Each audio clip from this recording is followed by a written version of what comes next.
how lucky we are to have Todd Golden stop by. Congratulations on a great year, man. Good to see you. How are you? I'm great. Thank you all for having me. It's always a pleasure. Enjoyed talking to you guys before the year, and I'm glad we're able to reconnect afterwards. And I'm really proud of where we are. I feel like we made a big jump, obviously going from 16 wins to 24.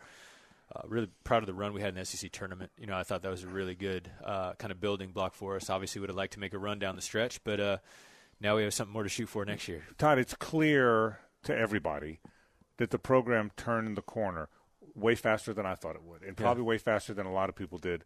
It's turned the corner. You have to feel really good about that. No, I feel great. Like I said, I thought we'd make a jump in year two, just in terms of some of the guys we were able to bring in and just culturally being able to build on that a little bit. And the funny thing is it kind of took us a little bit to, get our feet on solid ground through non-conference. We played really well. We just didn't get any of those big games done. We lost by 2, 4, whatever it was. But, and we started conference play 1-3 and found a way. But I really feel like kind of the turning point was when we won at Rupp. I kind of gave guys in our program a lot of confidence that we could play with anybody on any given night. And from that point through the end of really the SEC tournament, I think we played about as well as anybody out there. And to perform as well as you did against Alabama, just what kind of effort, performance, what did that do for the program, having that success against a team that ended up going to the Final Four? It was bittersweet, to be honest, because we were seeing them roll through teams in the tournament. We were sitting at home. And, as to your point, when we beat them at home, we beat them by 18. In the conference tournament, we were up by as many as 25 against them. And I think we won by 14 or whatever it was, but we controlled the game pretty much from start to finish after they went on that little 8-0 run to start. But I actually texted Nate this after they made it to the Elite Eight. I was like, hey, and I like Nate. I think he's a really good coach. I said, hey, man, congrats. We're pulling for you. Good luck. I said, it also makes me feel really good about where our program is, that we beat your butt the last times we played you. I get it. I've seen all the great guard combos here. Moten and Maxwell have no peers, but Cross and Brown, I could go on and on. Man, we're pulling in Clayton good. We didn't know those. In the portal era, Todd, we don't know anybody until we see them. My goodness, were those two guys good.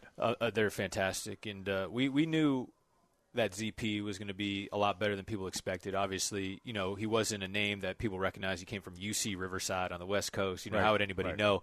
But I had a pretty good sneak peek of him as he played for one of my best friends. And like I told him in the recruiting process, I saw him play about 40 or 50 times. Right. So I knew he was really, really good.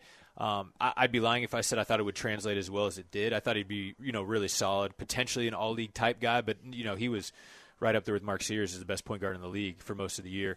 We'll miss him a lot. He did a great job for us, though. And, Walter obviously is just a fantastic player as well. One of the best scorers in America. I feel like he kept getting better and better as the year went on. And fortunately for us, if he's not able to get that first-round grade, I think we'll have a really good shot of getting him back. Micah was obviously such a great rim protector, defender for you. Such a great kid. Yeah. Can you update us on his condition? How is he doing? Yeah, it couldn't have happened to a nicer kid, which you hate to see. One of the best teammates and guys I've ever been around, and it shook us, it jolted us, obviously in the game, but the team really rallied around him in the couple of days after. He had a clean surgery. Really, really thankful for the job that the Vanderbilt Hospital and their team did, being able to get him in quickly and be able to – he was operated and his surgery was completed by the time we were preparing to watch the selection show. So you can imagine how quickly that was. He's avoided any true issues in terms of infections or anything like that. So he's going to make a full, strong recovery. I think next year is still up in the air a little bit. It's obviously a very severe injury for any basketball player, but a 7'1" guy.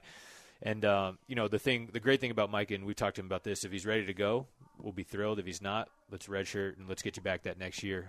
But he's through and through a great Gator, man. He loves being here. And regardless of whether we get an impact from him on the court, he will continue to impact our program as we continue to build into year 3. Todd Golden with us, Florida basketball coach. You're obviously very good at the portal thing. Do you like it? It's the different world, man. It's for us, for an old guy like me. Yeah, it's a different world. Yeah, I mean, like it. That's a stretch. I think the one thing that's changed dramatically over the past year that makes it a lot different is they changed the transfer rules, right? Yeah. So last year and the first year I was here in the portal, everybody had that one-time transfer exception, right? And then you had a graduate transfer exception, or if your coach left, you could usually get a waiver. That was kind of the deal. And we had some strategies in terms of how we went around building our team based off that. But in the middle of this year, when the Attorney General in West Virginia got involved and people started, basically throwing lawsuits at every angle at the NCAA, and they said, hey, we're rubbing our hands clean of this. You guys can do whatever you want, basically. That I don't think is necessarily healthy for college athletics, where the guys can basically jump in the portal every offseason.